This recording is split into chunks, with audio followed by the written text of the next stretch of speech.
Welcome everyone to Finding Life. My name is Jeff and we're here to help you find life, enjoy life, and win in life. We are in episode number 120. And so we started last session, we started talking about Ecclesiastes chapter 11. And again, it said, "Cast your bread upon the waters, for you will find it after many days. Give a serving to 7 and also to 8, and for you do not know what evil will be on the earth." And so we talked about this being investing in your future. So today I want to talk about plan ahead of time. Plan ahead of time. We saw how important it is to plan or to invest in our future because harvest, see, cast your bread upon the waters, for you will find it after many days. Well, what if you need it now? So now is not the time to sow. Now is not the time to cast the bread upon the water because we need it now. No, it's time to sow. Cast your bread upon the water. Sow now. Why? Because in the future, come back on many days. So harvest time is down the road. So we want to prepare. Invest in our future by sowing today. Invest in our future by giving today. And we see in Genesis chapter 8, verse 22, it says, "While the earth remains, seed time and harvest, cold and heat, winter and summer, and day and night shall not cease." So we can see this is the way God has set things up. Seed time and harvest. So as long as the earth remains, this is the way it's going to function and operate. This is how he has set it up. I don't like that. Well, it makes no difference. This is the way he has set it up.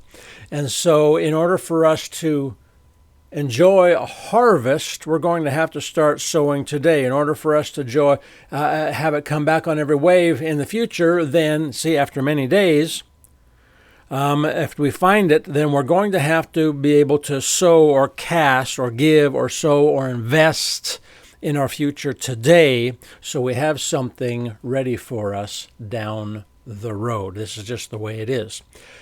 Seed time, harvest, summer and winter, heat and cold. This is just the way it is. We've got summer and winter. This is just the way it's set up. This is the way it's going to go until he decides to change it. And that ain't happening right now. So, cast your bread upon the water. Verse 3 and verse 4. This is what we're in today. Plan ahead of time. Plan ahead of time. "If the clouds are full of rain, they empty themselves upon the earth. And if a tree falls to the south or to the north, in the place where the tree falls, there it shall lie. He who observes the wind will not sow, and he who regards the clouds will not reap." So we see here verse 3.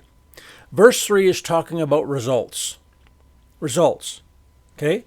So if the clouds are full of rain, they empty themselves upon the earth. This is a result. I heard this, decades ago, that rain doesn't fall on us. Rain doesn't fall. It doesn't fall. And you go, "Oh, well, I thought it did." I thought it did. No, rain doesn't fall. Gravity pulls it. So once the cloud gets full enough of rain that gravity has something to lay hold of, gravity actually pulls the rain out of the cloud. So it's a result. It's a result. If the clouds are full of rain, gravity has something to pull on, and they will empty themselves upon the earth. It's a result. If the tree falls to the south or the tree falls to the north, in the place where the tree falls, there it shall lie. So, and this is my point.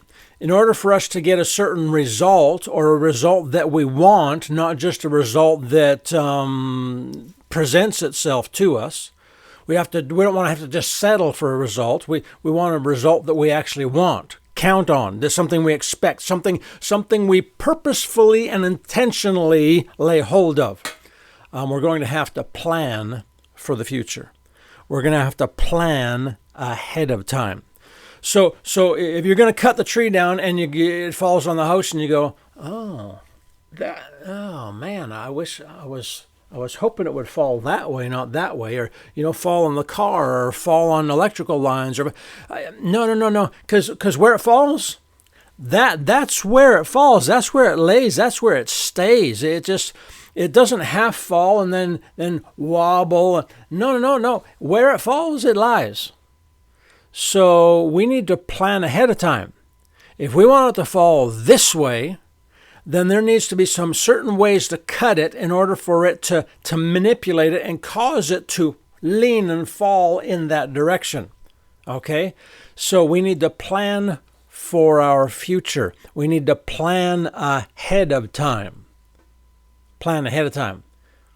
It's not the time to plan when the tree is already falling.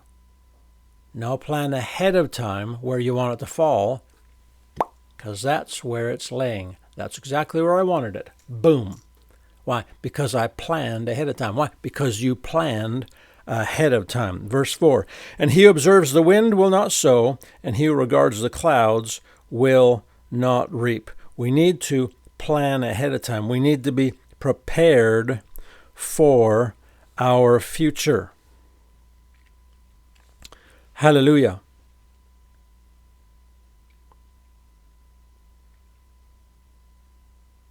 We will see you next time.